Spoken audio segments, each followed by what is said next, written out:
Assalamualaikum warahmatullahi wabarakatuh. Kami dari kelompok 9 pada mata kuliah Kepramukaan dan dosen pengampu Pak Dedi Nurjamil, Magister Pendidikan.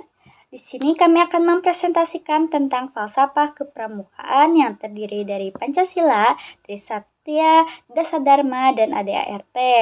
Nah, di sini anggotanya ada 2 orang, yaitu Nada Laila Majdu dengan NPM D12151-011 dan Asrini Salsabila Putri dengan NPM D1215101. Nah, untuk pematerian pertama, saya persilahkan kepada Asrini. Pengertian falsafah menurut Eberling, falsafah merupakan pemikiran-pemikiran yang bebas diilhami oleh rasio tentang segala hal yang timbul berkat pengalaman. Menurut Marcus Tullius, pada tahun 106-43 sebelum Masehi, falsafah adalah pengetahuan tentang sesuatu yang maha agung dan usaha untuk memahaminya. Sedangkan menurut Al-Farabi, falsafah merupakan ilmu pengetahuan tentang alam maujud dan menyelidiki bagaimana hakikatnya. Jadi, falsafah merupakan anggapan, gagasan, dan sikap batin yang paling dasar yang dimiliki oleh orang lain atau masyarakat dalam pandangan hidup. Dan pengertian pramuka, menurut Kuartin Nasional, Gerakan Pramuka tahun 2009 yang dikatakan oleh Utomo dalam bukunya yang dikeluarkan pada tahun 2015 halaman 14 menyebutkan bahwa kepramukaan adalah proses pendidikan di luar lingkungan sekolah dan di luar lingkungan keluarga dalam bentuk kegiatan menarik, menyenangkan, sehat, teratur, terarah, praktis yang dilakukan di alam terbuka dengan prinsip dasar kepramukaan yang sasaran akhirnya pembentukan watak, akhlak, dan budi pekerti luhur. Sedangkan menurut Nasruddin pada tahun 2018 menjelaskan kepramukaan adalah segala bentuk kegiatan dan lain sebagainya yang berhubungan dengan pramuka. Jadi kepramukaan adalah pendidikan di luar sekolah dan di luar lingkungan keluarga dalam bentuk kegiatan menarik dan menyenangkan bagi anak muda yang dibawa tanggung jawab anggota dewasa, sehat, teratur, terarah, dan praktis yang dilakukan di alam terbuka dengan prinsip dasar kepramukaan dan metode kepramukaan yang sasaran akhirnya adalah pembentukan watak. Pengertian falsafah kepramukaan ialah merupakan dasar moral dan nilai-nilai luhur yang ditanamkan kepada anggota kepramukaan. Dan Pancasila menurut Insinyur Soekarno, Pancasila adalah filosofi hidup bangsa Indonesia yang terdiri dari 5 sila, yaitu yang pertama, ketuhanan yang Maha Esa, simbolnya itu ada bintang. Yang kedua, kemanusiaan adil dan beradab, simbolnya itu rantai. Yang ketiga, persatuan Indonesia, simbolnya pohon beringin. Yang keempat, kerakyatan yang dipimpin oleh hikmat kebijaksanaan dalam permusyawaratan perwakilan, simbolnya itu kepala banteng. Yang terakhir, keadilan sosial bagi seluruh rakyat Indonesia, simbolnya itu padi dan kapas. Itu ada ya di Garuda. Seperti yang bisa dilihat di samping itu kan gambar monumen ya, sampai diabadiin sama tokoh-tokoh pahlawan itu siapa aja kayak Ahmad Yani, Insinyur Soekarno dan lainnya. Untuk pengembangan falsafah kepramukaan dalam Pancasila, metode pengembangannya itu yang pertama ada ceramah dan berdiskusi, yang kedua ada learning by doing, yang ketiga ada pengembangan kode kepramukaan, yang keempat kegiatan berkelompok, bekerja sama dan berkompetensi, yang kelima kegiatan di alam terbuka. Apabila kita melihat kelima metode ini apabila diterapkan dalam mengembangkan metode kefalsafaan kepramukaan, itu bisa kita lihat ya yang ada di sini. Kayak kegiatan di alam terbuka, kan itu secara tidak langsung kita bisa dilihat ya, kerakyatan yang dipimpin oleh kebijaksanaan dan permusyawaratan perwakilan kita itu bisa bijaksana gitu dalam mengambil keputusan ketika di alam bebas seperti apa. Di sini kan ada learning by doing, ketika kita belajar sambil melakukan itu secara tidak langsung apabila kita terjun langsung di masyarakat kan itu kita bisa berlaku adil itu seperti bagaimana, untuk menjadi manusia yang beradab itu seperti bagaimana, secara tidak langsung kan itu kita diajarkan juga dalam pramuka itu seperti apa. Untuk dalam metode ceramah sendiri dan berdiskusi kita bisa mendiskusikan setiap poin yang ada dalam kepramukaan ini. Bagaimananya kita juga kan selain itu dari ceramah kita bisa melafalkan poin-poin Pancasila itu ada apa aja seperti dalam upacara bendera ya. Untuk kegiatan di alam terbuka seperti yang tadi dibilang ya, untuk berkompetensi dari kompetensi yang ada di pramuka itu kita dituntut untuk mengenal menang dan kalah itu seperti apa. Yang penting itu pengalamannya, karena apa yang ada dalam kegiatan berkelompok, bekerja sama dan berkompetisi dalam kegiatan kepramukaan itu dapat mengasah banyak hal yang dapat kita terapkan dalam kehidupan sehari-hari. Ataupun dalam dunia kerja, karena kan contohnya berkelompok. Ketika berkelompok kan ada kerjasama ya, ada teamwork, itu dalam dunia pekerjaan diperlukan pula. Yang selanjutnya Trisatya. Trisatya berasal dari dua kata, yaitu Tri yang berarti tiga dan Satya yang berarti kesetiaan. Jadi Trisatya adalah 3 janji kesetiaan yang harus dijalankan oleh anggota pramuka dengan segenap hati. Yang pertama, menjalankan kewajibanku terhadap Tuhan, negara, kesatuan Republik Indonesia atau NKRI, dan mengamalkan Pancasila. Tadi Pancasilanya udah disebut ya. Udah disebut bagaimana cara pengembangannya. Yang kedua ada menolong sesama hidup dan mempersiapkan diri membangun masyarakat. Yang ketiga menepati dasar dharma. Untuk menjalankan kewajibanku terhadap Tuhan, itu kan secara tidak langsung tadi juga di Pancasila disebutkan ya. Ya ada poin yang pertama, Pancasila itu ketuhanan yang Maha Esa. Maksudnya tidak jauh berbeda ya, karena kita menuhankan Tuhan. Kan setiap agama itu memiliki kewajibannya masing-masing ya. Bagaimana cara untuk kita bentuk beribadah itu kan termasuk bagaimana cara menjaga kewajiban. Contohnya di Islam kan yang pertama kewajiban terhadap Tuhan itu, yang pertama kita harus bersyahadat, yang kedua kita harus menunaikan sholat 5 waktu, yang ketiga sampai seterusnya kan itu ada ya urutan-urutannya. Kalau misalkan orang Kristen kan ada ke gereja dan sebagainya. Itu kan salah satu contoh menjalankan kewajiban terhadap Tuhan. Untuk kewajiban terhadap negara NKRI sendiri, kita bisa gitu dalam pendidikan kewarganegaraan, mencintai negara sendiri, itu termasuk. Seperti yang bisa dilihat ya, di sini ada metode pengembangan falsafah kepramukaan yang Trisatya. Ada berbagai macam gitu di sini metode-metodenya tuh, yang ada ceramah, ada berbagai macam. Sebelumnya kan kalau misalkan ke NKRI kayak misalkan kalau misal ada kepentingan bersama sama sesama rakyat Indonesia, itu secara tidak langsung termasuk menjalankan kewajiban kepada negara ya, membela negara kita itu seperti apa.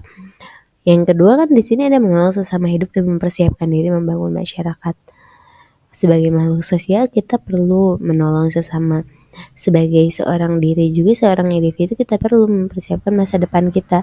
Ketika kita siap membangun masa depan diri kita sendiri, secara tidak langsung kita dapat ikut berperan juga untuk membantu masyarakat seperti apa. Yang terakhir kan mendapat dasar dharma. Untuk dasar dharma dibahas di selanjutnya ya. Di sini metode pengembangan kepramukaan Trisatya. Di sini tadi kan secara berdiskusi udah dibahas ya pas yang Pancasila itu kayak gimana. Di Trisatya juga serupa, kita bisa secara berdiskusi itu seperti apa.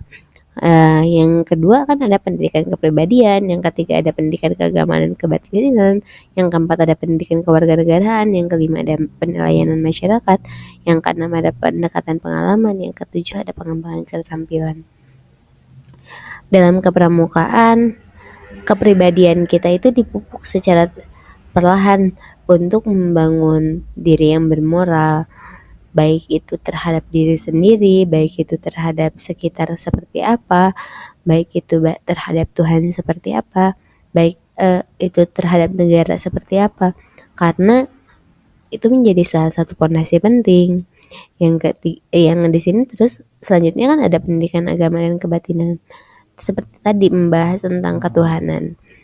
Itu juga termasuk pendidikan agama dan kebatinan agar batin kita juga tenang, rohani kita tenang. Pendidikan kewarganegaraan. Di sini pendidikan kewarganegaraan itu kan secara tidak langsung kita mengerti tentang negara sendiri kayak gimana, bagaimana kita mencintai negara kita negara kita.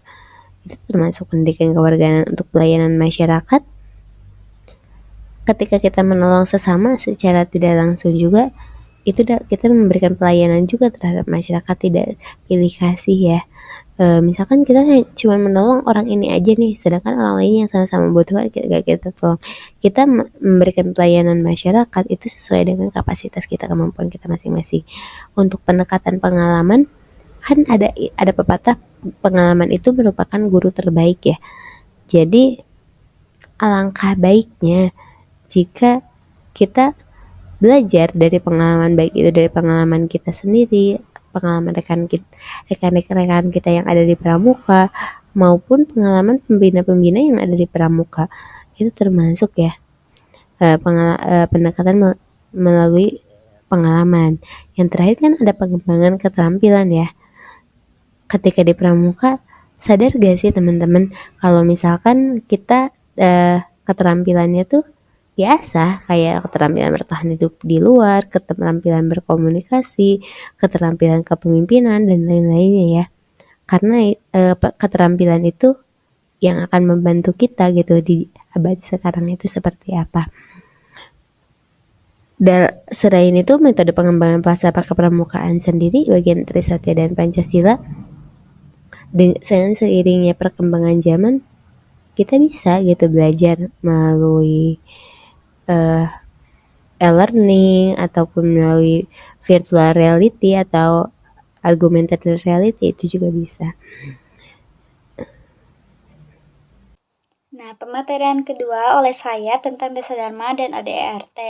Nah, dasa berarti 10, sedangkan dharma memiliki arti perbuatan terpuji dan juga mulia. Dengan begitu, pengertian dari dasa dharma adalah 10 tindakan yang terpuji atau mulia yang harus ditanamkan dan dijadikan pedoman oleh setiap masing-masing anggota pramuka yang bertindak di dalam aktivitas sehari-hari anggotanya.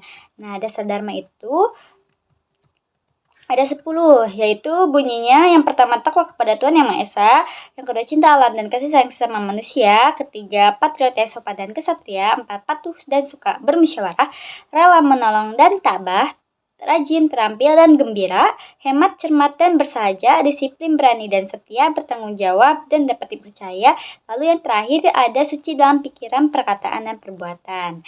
Nah, di sini untuk mengembangkan dasa dharma dalam falsafah kepramukaan, metode yang dapat digunakan beberapa di antaranya, yaitu yang pertama ceramah. Nah, pembina bisa menjelaskan secara langsung pengertian dari dasa dharma ataupun bunyi dasa dharma tersebut. Lalu yang kedua ada menghafal. Nah, siswa diminta untuk menghafalkan dasa dharma untuk diamalkan dan diterapkan dalam kehidupan sehari-hari agar mereka menjadi orang yang bermanfaat untuk sekitarnya. Nah, cara yang digunakan orang untuk memudahkan menghafal dasa dharma yaitu ada singkatan Taci Paparera Hedi Besu. Nah, yang ketiga ada pemahaman. Nah, sebagai anggota pramuka itu harus memahami setiap poin-poin dasa dharma tersebut. Lalu yang keempat ada penerapan. Nah, selain harus memahami poin-poinnya juga, kita harus anggota pramuka juga harus menerapkan nilai-nilai dasa dharma dalam kehidupan sehari-hari. Lalu yang selanjutnya ada diskusi dan musyawarah. Nah,